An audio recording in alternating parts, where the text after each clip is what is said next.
የሚፈልገውን ነገር አገኘ። መጨረሻ ላይ ቤት ተሰጠው። ቤቱን በስሙ ሲዞርለት ህመምተኛ ሆነ። ተግባር ስታመጡ ያልሆነ ቃል ያልተገባ ቃል ሲናገሩት ሂዶ ኃላፊው እንደዚህ ብሎ ሲናገረው እነዚያን ሰዎች አነሱና በቃ እንደማስቀመጫ እንደ ዕቃ ዝም ብሎ ይወሰድ ነው። ዕቃ እንግዲህ የሚቀመጠውና እንደማስቀመጫ በሆነ ቦታ ወስዶ መደረቡ አስቀምጧቸው ቦታ የሆነ ተቋም ጠቅላይ ሚኒስተሩ መጣና ማለት ነው ካፌው በዛ ቀን እንትኑ ተቀየረ ማለት ነው። ይሄ የቆሸሸ ሁሉ ጸዳ። በቃ ምን ልበላችሁ በቃ ተስተካከለና የሚገባ በሚገርም ሁኔታ ለአንድ ቀን ማለት ነው። እኔ ከአንዳንድ ተቋማቶች እሄዳለሁና በጣም ብዙ ጊዜ ያለው ሪሴፕሽን የሚያስቀምጧቸው ልጆች በጣም ግራ የሚያጋቡ ናቸው።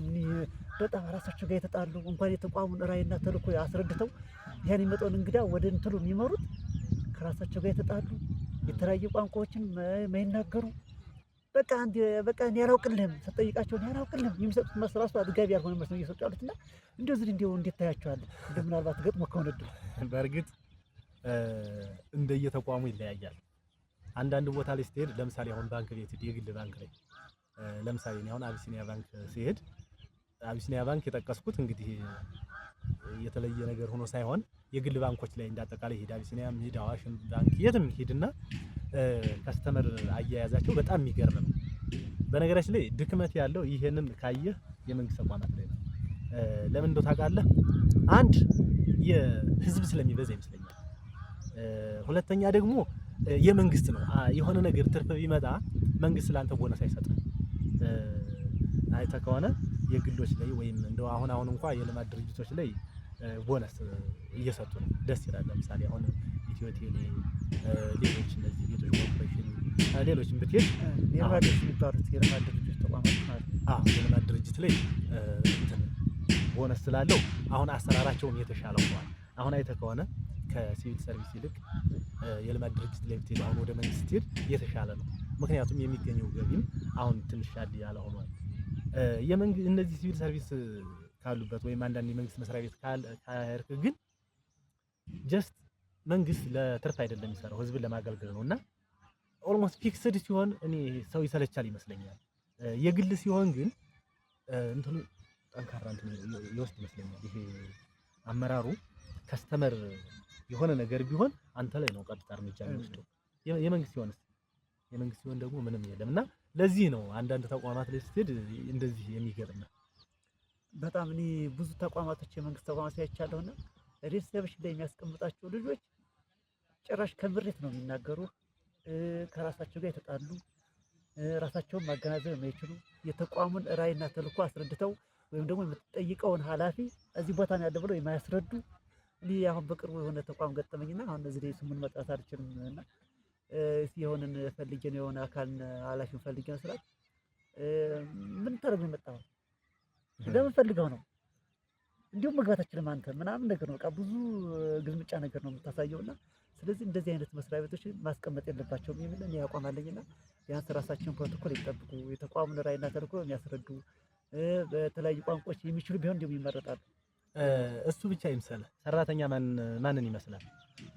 መሪውን ነው የሚመስለው። መሪው ከታች እስከ ላይ ያለውን ወጥ አድርጎ ቢመራው በነገራችን ላይ ሪሴፕሽንም በለው የትኛውን ባለሙያ ማለት ነው በደንብ ነው የሚሰራው። መሪውም ተመሳሳይ ነው። የሆነ ነገር አንተ ቸግሮ ራሱ ብትሄድ ማለት ነው ተመሳሳይ ነው ከሪሴፕሽኑ ጋር ከታች ያለው ማለት ነው። ከታች ያለው ባለሙያ አይተህ አመራሩን መገምገም ትችላለህ።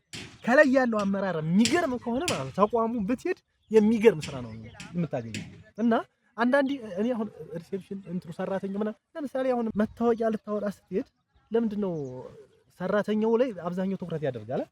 ሰራተኛው አይደለም በነገራችን ላይ አንዱን አታገኘውም እኮ አመራሩን እኮ አታገኘውም። ለምሳሌ ፊርማ ለመፈረም እኮ ስንት የሆነ ተቋም ላይ ሄደህ ፊርማ ለማስፈረም ብዙ ጊዜ ልትመላለስ ትችላለህ።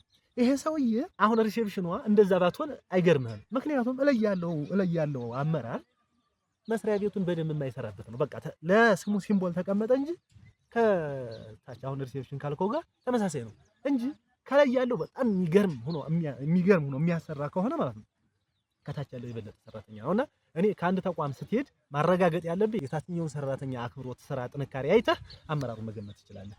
የሞተ ነው ያ ማለት ቶታሊ ሙሉ በሙሉ ይሆናል ማለት አይደለም፣ ግን በትንሹም ቢሆን ያን ያክል ሰነፍ ቢሆን ማለት ነው እላይ ያለው አመራር የተሻለ ከሆነ የተሻለ ሰራተኛ አለ፣ የተሻለ ተቋም አለ፣ የተሻለ ገቢ አለ ብዬ አስባለሁ። የላይኛው ግን የሞተ ከሆነ ሁሉም የወረደ ነው የሚሆነው እና ከዚህ አሁን ለምሳሌ ቁጥጥር ይጎላል። አይተህ ከሆነ አሁን የመንግስት መስሪያ ቤት ላይ በእርግጥ ሁሉም የመንግስት መስሪያ ቤት እንግዲህ ጀጅ እያደረግን አይደለም እና እንደዚህ ያለ እንትን ሪሴፕሽን መጥፎ ሪሴፕሽን ከገጠመህ ላይ ያለው አመራር ችግር አለበት ማለት ነውና እንደዚህ ያለውን በቃ ከታች ያለውን ሰራተኛ አይተህ የላይኛውን ተቋሙን መገመት ትችላለህና ጠንካራ አመራር ለዚህ ነው የሚያስፈልገው። ደግሞ አሁን አመራር እየተሾመ ያለው አይተህ ከሆነ በፖለቲካ ፓርቲ ወይም ሲሯሯጥ ወይ ምናምን ሲያደርግ ነው አይደለ የሚሾመው እንጂ በነገር ላይ አሁን በችሎታ ቢሾም ኖሮ በነገር ላይ ሀገራችን የመለወጥ አቅማችን ከፍ ያለ ይመስለኛልና አንዳንዴ እንደው ካድሬዎች ላይ ባይወጡ ደስ ይለኛል። ማለት የመንግስትን ስራ ይስሩለት፣ ግን ሙያዊ ስራ በእውቀት ቢሆን የተሻለ ይመስለኛል። በካድሬነት ባይሆን ይሻላል። ሙያዊ ስራውን ሙያዊ ስራ ምን ጊዜም በካድሬ ከተሰራ ይሞታል። ካድሬ የራሱ አስተዋጽኦ ይኖረዋል ይመስለኛል። እኔ ስለ ፖለቲካው ምንም አላውቅም ማለት እኔ ማለት ግን እዚያ ውስጥ አታስገቡኝ ነገር ይመስላል። ግን አይ እንደዛ አይደለም። የምር እኔ ማለት ይሄ ወይ ፖለቲካ ሳይንስ አልተማርኩም ወይ ምን አላልኩም። እኔ የራሴ እንትን አለኝ፣ የራሴ እውቀት አለኝ የተማርኩበት ፊልድ አለና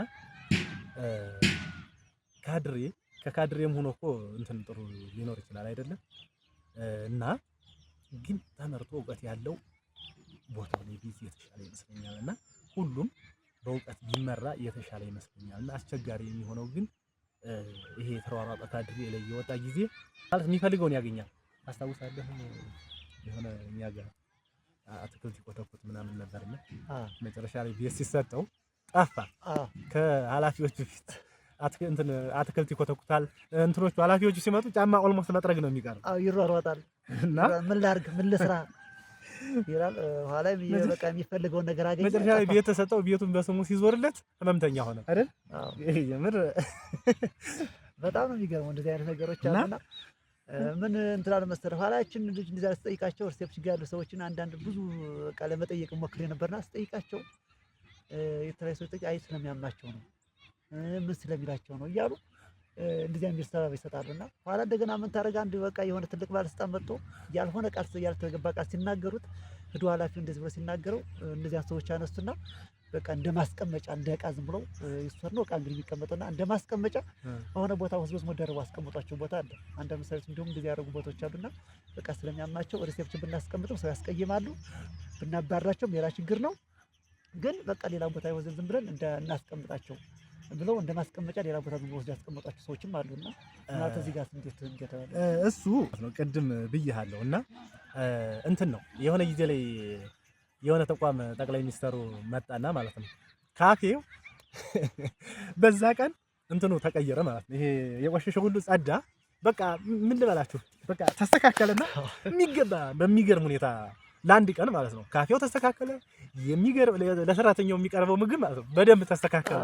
ከዛ ልክ ጠቅላይ ሚኒስተሩ እንደወጣ በሁለተኛው ቀን የድሮ የካፌ አሰራር ተመለሰና ይሄ ምንድነው ውሃ የሚል ሽሮ ሁሉ መሰራት ተጀመረና አሁንም ኃላፊ ስለሆነ ነው እንደዛ የተባለው እንጂ ማለት ነው እርግጠኛ ነኝ ሰራተኛውን የያዘበት መንገድ ራሱ ያ ይሄ የመስሪያ ቤቱ ጽህፈት ቤት ኃላፊ ሊሆን ይችላል ማለት ነው።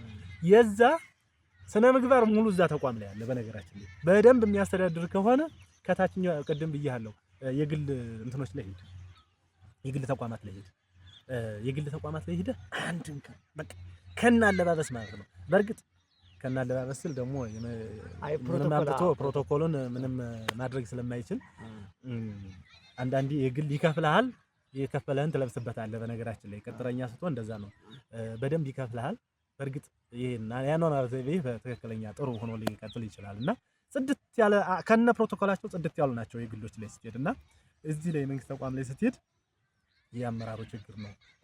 በደንብ ሰራተኛውን ይሄ ገቢ የሚያገኝበትን መንገድ ቢጥር ለተቋም ጠንክሮ ቢሰራ ሁሉ ነገር ማንም በነገራችን ላይ ለሀገሩ ጠንክሮ የማይሰራ የለም እና የዚህ ችግር ከላይ ነው ብዬ ነው የማስበው።